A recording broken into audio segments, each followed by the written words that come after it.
Good afternoon, my name is Daniel Gomez. I am from Universidad de Turabo, Puerto Rico. This summer I work on Mangrove-like system for harvesting tidal energy led by Dr. Oscar Curel. So mangroves are these trees that grows into coastal saline areas in subtropical or tropical areas. Our project is inspired in this mangrove, especially in the roots you see in the picture on the water. And as you can see here, I put a map worldwide when you can see how much species of mangrove do you have worldwide.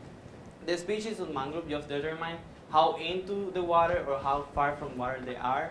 But as you can see here in Florida, we have from 1 to 8 mangrove species.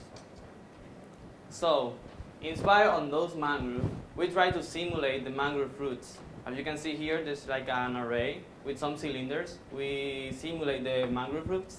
So we have a flow that is going to be coming in front of the mangrove. So that's going to generate some kind of vortex after that. So those create some kind of forces on the cylinders. Those forces are not constant. So we're going to get some kind of motion that's going to be perpendicular to the flow direction that will be able because of this key value. So we know that as vortex induced vibration.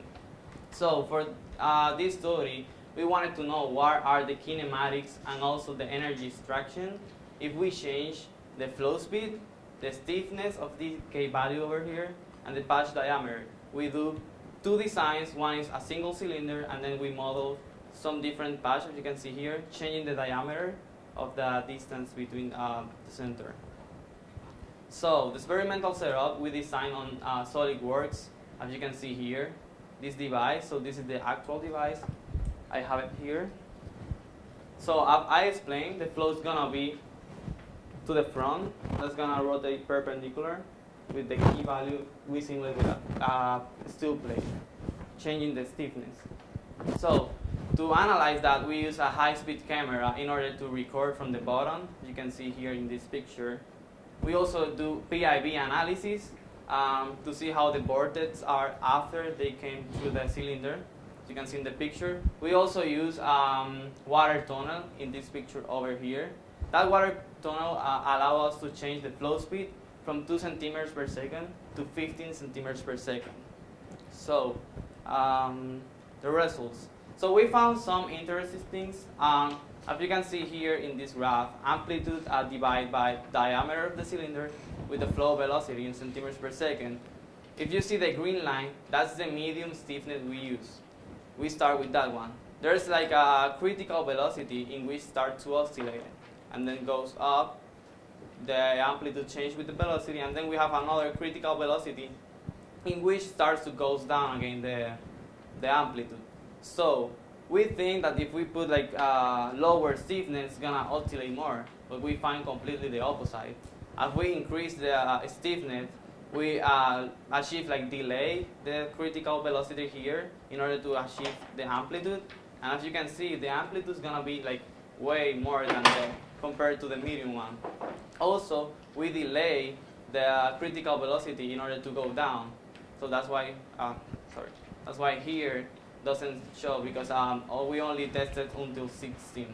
Also, with that amplitude, as you can see here, the voltage in voltage versus flow velocity, the voltage also increases as the stiffness we increase that. So we also start this week to work with the arrays. And so far, what we have seen is that the arrays work way different. Instead of we start working the more amplitude in between 8 and 10 or 6, they oscillate more between 2 and 4. Also, they start oscillating before in 1.5. So that's kind of way of interesting because the more amplitude is when the array is closer all together, when the patch diameter is like way smaller. So for future work, we're gonna continue investigating more about changing stiffness. We can change the patch diameters. That's gonna be like a great experiment to run. Also, we want to see how this project works in the actual field instead of a water tunnel with actual conditions in mangrove, and also to see how is the impact with the ecosystem on the mangrove, because mangrove work as ecosystem for diverse living species, and also they work as protection against erosion and hurricanes. So this project could be like a good start to start to improve tidal energy harvesting and also coastal protection. So thank you for everything.